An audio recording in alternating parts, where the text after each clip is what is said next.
नमस्कार, अपना उत्तराखंड देख रहे हैं आप। मैं हूं आपके साथ आरजू साई। हरिद्वार से बड़ी खबर आ रही है, जहां पर हरिद्वार जेल में 43 कैदी कोरोना पॉजिटिव मिले हैं।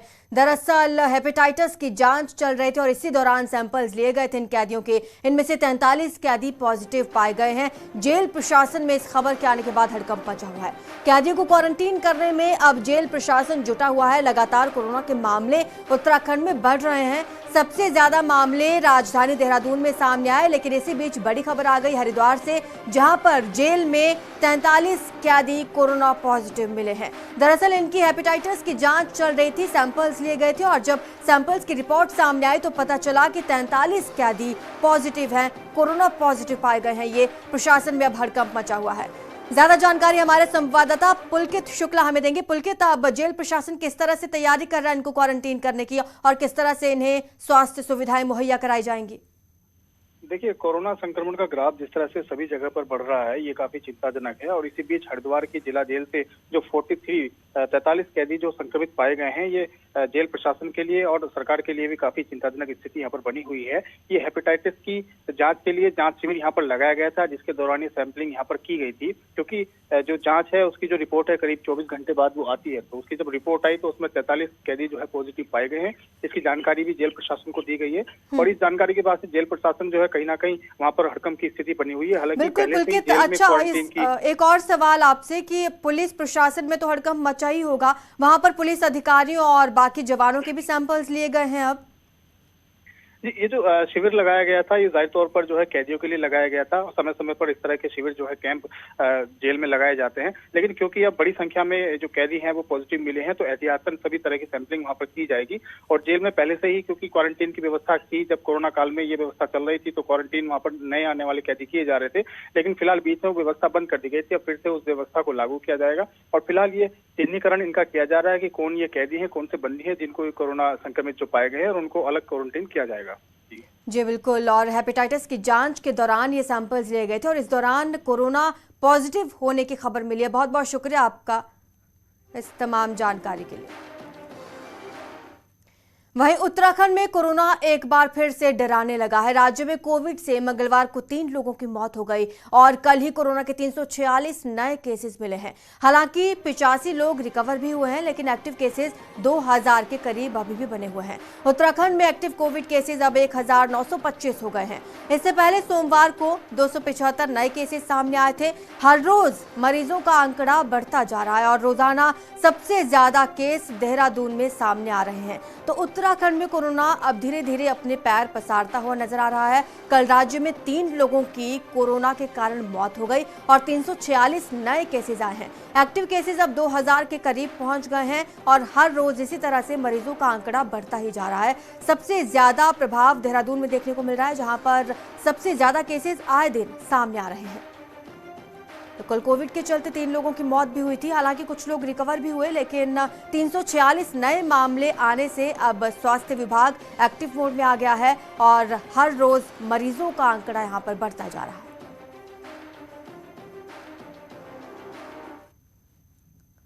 देहरादून से बड़ी खबर आ रही है, जहां पर आज सीएम पुष्कर सिंह धामी उद्योग मित्र समिति की मीटिंग लेंगे। सचिवालय में ये मीटिंग होनी है।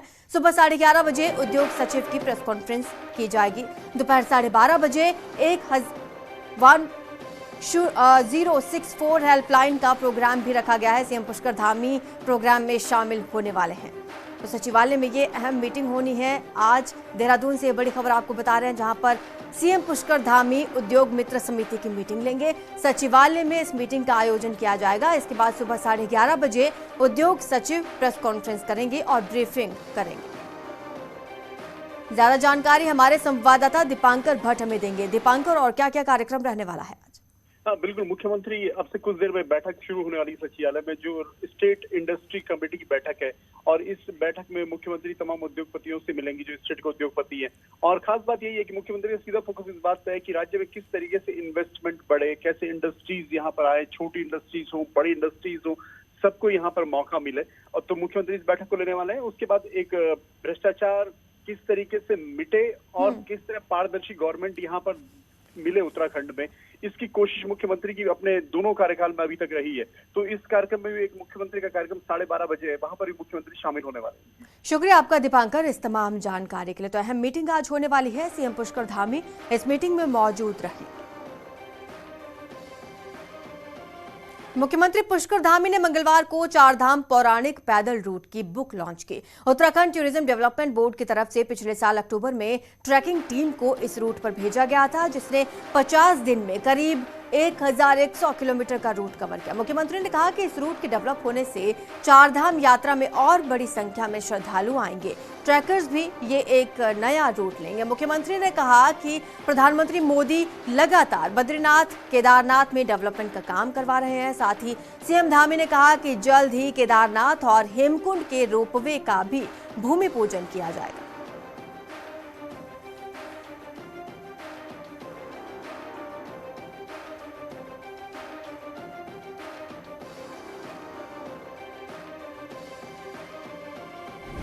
पर जो केबल कार की बात है, केबल कार जाएगी वहाँ, उसके लिए जल्दी ही उसका शिलान्यास होगा। इसी के साथ साथ गोविंद घाट से जो रोपवे बनना है हेमकुंड साहब के लिए, उसका भी शिलान्यास होना है। ऐसे अनेकों परियोजनाएं जो पर्वतमाला के अंतर्गत आने वाली हैं, उन सभी की तैयारियां की जा रही हैं।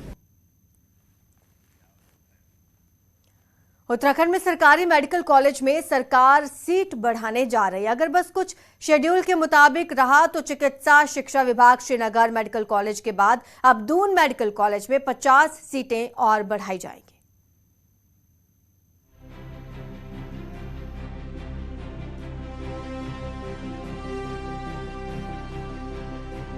रूस यूक्रेन युद्ध के बाद मेडिकल की पढ़ाई कर रहे स्टूडेंट्स भले ही अपने भविष्य को लेकर असमंजस में हो, लेकिन उत्तराखंड गवर्नमेंट अब उन स्टूडेंट्स को एक मौका देने जा रही है जो सीट न मिल पाने के कारण राज्य से बाहर मेडिकल की पढ़ाई करने जाते हैं। इसी साल सरकार ने श्रीनगर मेडिकल कॉलेज में 50 सीट बढ़ाते हुए 150 MBBS सीट पर एडमिशन करवाई। वहीं अब दून मेडिकल कॉलेज में भी NMC यानी राष्ट्रीय चिकित्सा आयोग ने इंस्पेक्शन कर लिया है और जल्द इस पर फैसला लिया जाएगा। श्रीनगर का जो हमारा मेडिकल कॉलेज है उसमें ऑलरेडी हमने अभी जो है 100 से 150 सीट्स करी हैं जिस पे एडमिशन किया है, और उसके अलावा अभी दून मेडिकल कॉलेज का इंस्पेक्शन हो गया है 150 सीट्स को 200 सीट्स करने के लिए, जो NMC इंस्पेक्शन कर। सरकार के इस फैसले पर यूक्रेन में मेडिकल की पढ़ाई कर रहे स्टूडेंट्स भी अब खुश हैं।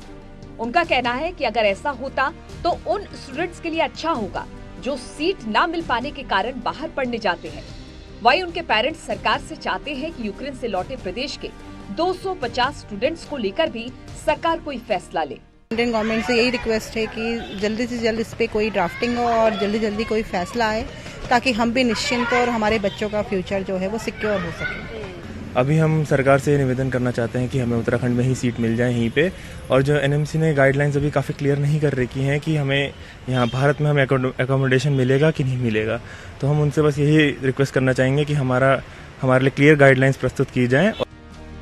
बहरहाल मेडिकल सीट के बढ़ने से उन स्टूडेंट्स को बड़ा फायदा होगा जो राज्य से बाहर मेडिकल की पढ़ाई इसलिए करते हैं क्योंकि उन्हें प्रदेश में सीट नहीं मिल पाती। न्यूज़ 18 के लिए देहरादून से भारती सकलानी उनियाल की रिपोर्ट। नैनीताल हाईकोर्ट ने राज्य के डिग्री कॉलेजों में 455 असिस्टेंट प्रोफेसर्स की भर्ती के लिए जारी विज्ञप्ति को रद्द कर दिया है। कोर्ट ने इस विज्ञप्ति को दिव्यांग जन अधिकार नियम 2017 के खिलाफ मानते हुए उसे रद्द कर दिया। आयोग को नए सिरे से विज्ञप्ति जारी करने के निर्देश दिए हैं। आयोग के 4 दिसंबर 2021 को जारी विज्ञप्ति को हाईकोर्ट में चुनौती दी गई थी और अब जाकर इसे कैंसिल कर दिया गया है।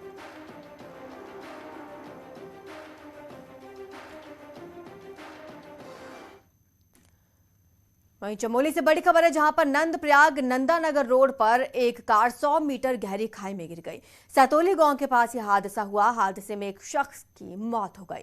मृतक को खाई में से घायल हालत में हालांकि निकाल लिया गया था, लेकिन अस्पताल ले जाते समय उसकी मौत हो गई। मृतक दशोली ब्लॉक के सकोट का रहने वाला बताया जा रहा है।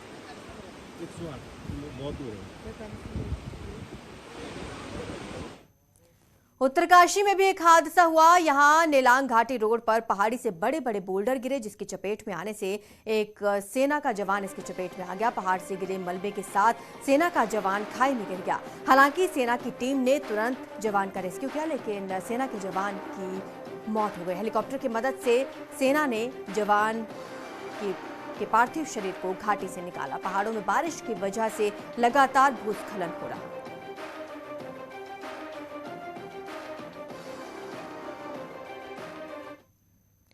चमोली जिले में लगातार बारिश का कहर जारी है। चमोली के बिरही घाटी में बारिश के बाद भारी तबाही हुई। पैदल रास्ते और रोड बंद हो गए, बुरी तरह से क्षतिग्रस्त हो गए हैं। मौके पर स्थानीय कांग्रेस विधायक राजेंद्र भंडारी पहुंचे। उन्होंने सरकार पर क्षेत्र की अनदेखी करने का आरोप लगाया। भंडारी का कहना है कि गांव में जरूरी चीजें तक पहुंचाना मुश्किल हो गया है और गांव का जिला मुख्यालय गोपेश्वर से संपर्क टूट गया।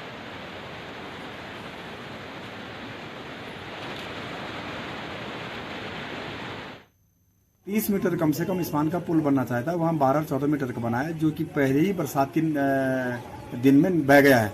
और अब शेष भारत से ईरानी गांव का संपर्क कट गया है। बीमार है, राशन है, डिलीवरी वाली माँ बहनें हैं, झींझी के बच्चों को ईरानी इंटर कॉलेज में पढ़ना है, वो नहीं जा पा रहे हैं। कौन जिम्मेदार है इसके लिए? डबल इंजन बातें बड़ी बड़ी करता है तो फिर व्यवस्था की। उधर हल्द्वानी में वाटर लॉगिंग के कारण सड़कों पर जगह जगह गड्ढे बन गए, जिससे लोगों को पैदल और टू व्हीलर से चलना मुश्किल हो गया है। ऐसे में कांग्रेस कार्यकर्ताओं ने गड्ढे वाली सड़कों के विरोध का अनोखा तरीका निकाला। कांग्रेस कार्यकर्ता पार्टी के प्रदेश प्रवक्ता दीपक बलियूटिया के नेतृत्व में प्रदर्शन के लिए सिटी मजिस्ट्रेट ऑफिस पहुंचे। खास बात यह रही कि इस दौरान कांग्रेस के प्रदेश प्रवक्ता ट्रैक्टर पर सवार थे। उनका आरोप था कि हल्द्वानी की सड़कें अब नॉर्मल गाड़ियों के चलने लायक नहीं है, लिहाजा वो ट्रैक्टर लेकर ही निकलने को मजबूर है। जो ट्रैक्टर खेतों के लिए काम आता था, अब चलने के लिए, शहरों में चलने के लिए उसका सहारा लेने की जरूरत पड़ चुकी है। ये हाल हो चुके हैं सड़कों के। तो निश्चित तौर पे सुरक्षित रोड की हम मांग करते हैं, ताकि ट्रैक्टर अब शहरों में ना आए, वापस अपने खेतों में चलाएं। चारधाम रोड परियोजना में अटके पड़े गंगोत्री हाईवे के 124 किलोमीटर हिस्से का चौड़ीकरण अब तेजी से होगा। बीआरओ ने इसकी एनवायरमेंटल असेसमेंट रिपोर्ट सौंप दी है। सिर्फ इसी रिपोर्ट के न होने के चलते रोड का काम अब तक अटका हुआ था। महत्वाकांक्षी चारधाम रोड का काम इसी साल पूरा होना था, लेकिन पर्यावरण नियमों के चलते इसमें देरी हो गई। चीन बॉर्डर पर उत्तरकाशी में धरासू तक जाने वाले गंगोत्री हाईवे में भी 124 किलोमीटर रोड का चौड़ीकरण अटका हुआ था। हालांकि सुप्रीम कोर्ट ने सामरिक महत्व के चलते अपनी रोक हटा दी, लेकिन पर्यावरण को लेकर रिपोर्ट के अभाव में काम शुरू नहीं हो पाया। अब बीआरओ ने ये रिपोर्ट सौंप दी है, जिससे जल्द सड़क का चौड़ीकरण शुरू हो जाएगा। हाँ, बीआरओ के द्वारा सबमिट की गई है जिलाधिकारी के माध्यम से, और उस संबंध में शीघ्र ही इसके बारे में निर्णय लिया जाएगा, क्योंकि मुख्य सचिव की अध्यक्षता में इसकी कमेटी है और कमेटी के स्तर पर उस संबंध में जो भी गुण दोष के आधार पर उस पर निर्णय लिया जाएगा। हालांकि यमुनोत्री हाईवे और केदारनाथ हाईवे पर अभी भी कई जगहों पर पेंच फंसा है। हाई पावर कमेटी इसका परीक्षण कर रही है और कुल मिलाकर करीब 250 किलोमीटर की सड़क पर अभी काम होना बाकी है। देहरादून से न्यूज 18 के लिए सुनील नवप्रभात की रिपोर्ट। बागेश्वर के अस्सू गांव में विगत दिनों एक बुजुर्ग महिला को गुलदार ने हमला कर मार डाला था। वन विभाग की ओर से हमलावर गुलदार को पकड़ने के लिए घटना के दिन से ही गांव में पिंजरा और कैमरा ट्रैप लगाए गए थे, लेकिन गुलदार 3 दिन बाद भी नहीं पकड़ा गया। मंगलवार रात को गुलदार पिंजरे में कैद हुआ, जिसे हमलावर गुलदार ही बताया जा रहा है। उधर ग्रामीणों ने बताया कि एक गुलदार के पिंजरे में फंसने के बावजूद क्षेत्र में आज सुबह भी 2 और गुलदार नजर आए।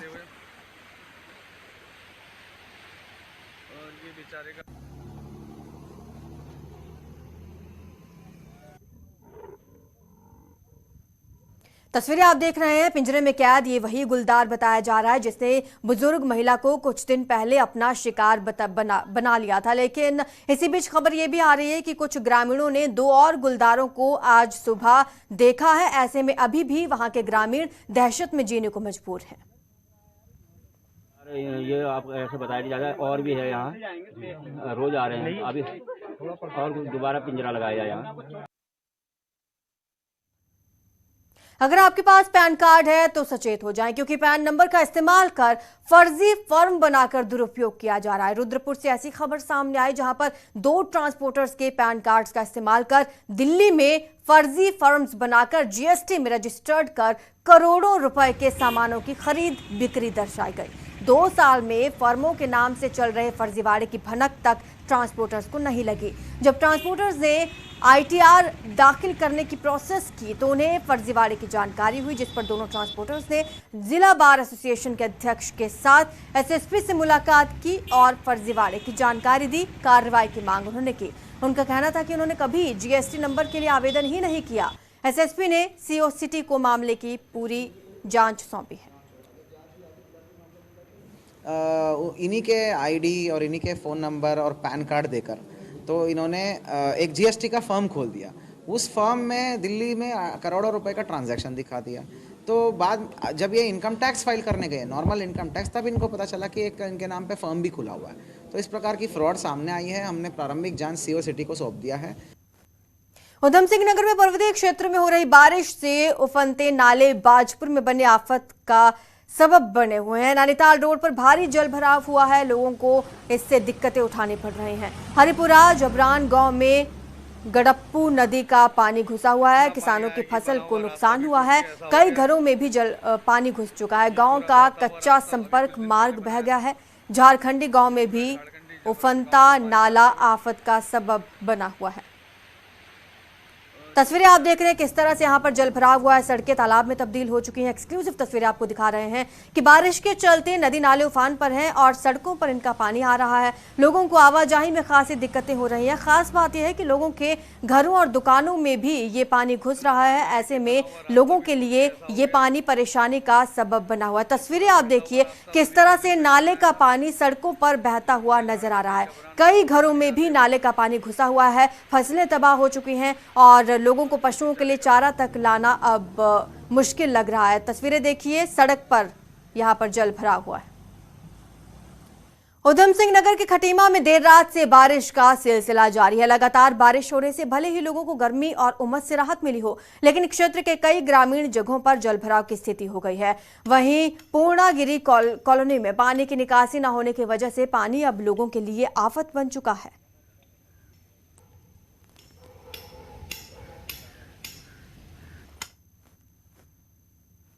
उधर न्यूज 18 की खबर के बाद नैनीताल के जमीरा गांव को सड़क मिलने की उम्मीद जगी है। कुमाऊं कमिश्नर ने ग्रामीणों की इस समस्या का संज्ञान लेते हुए डीएफओ नैनीताल को निर्देश दिया कि जल्द ही पेड़ों का छपान का काम करें, क्योंकि बेताल घाट में वन भूमि हस्तांतरण का काम हो गया है। नैनीताल में कमिश्नर दीपक रावत से ग्रामीणों ने मुलाकात की। गांव की समस्या से उन्हें अवगत कराया गया।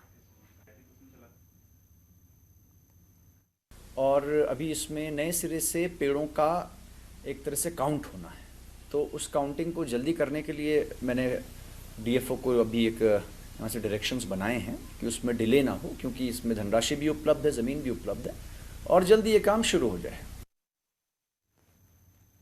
तो वहीं टिहरी में भी न्यूज 18 की खबर का असर हुआ है। बरसात में के बाद पूरे नए टिहरी शहर का पानी केमसारी टीन शेड कॉलोनी में जाने और सीवर का पानी लोगों के घरों में घुसने से लोगों की परेशानियां बढ़ जाती हैं और पुश्ते टूटने से भी लोगों के मकानों को खतरा पैदा हो जाता है, जिसके लिए कई बार पालिका और प्रशासन से शिकायत की गई, लेकिन अधिकारी कर्मचारियों द्वारा मौके का मुआयना किया जाता है, उसके बावजूद कोई सुध नहीं ली जाती। डीएम ने जल संस्थान और पालिका के अधिकारियों को निर्देश दिए हैं 1 हफ्ते में केमसारी टीन शेड कॉलोनी में लोगों की समस्याओं का समाधान किया जाए और रिपोर्ट सौंपी जाए। देर रात से हो रही बारिश ने बरसाती नदियों में हलचल मचानी शुरू कर दिया। चंद्रभागा नदी, बीन नदी, अन्य बरसाती नदियों में पानी आने के चलते तटीय इलाकों पर अब खतरा मंडराने लगा है। ऋषिकेश, हरिद्वार, चीला मार्ग आवाजाही के लिए खतरनाक हो गया है। हालांकि लोग ट्रैक्टर के जरिए जान जोखिम में डालकर नदी पार कर रहे हैं। न्यूज 18 ऐसे लोगों से अपील करता है कि बरसाती नदियों में अचानक पानी बढ़ जाता है, इसलिए जान जोखिम में ना डालें और इस तरह से नदियां पार ना करें। छोटे से ब्रेक के लिए रुक रहे हैं, जल्द हाजिर होंगे।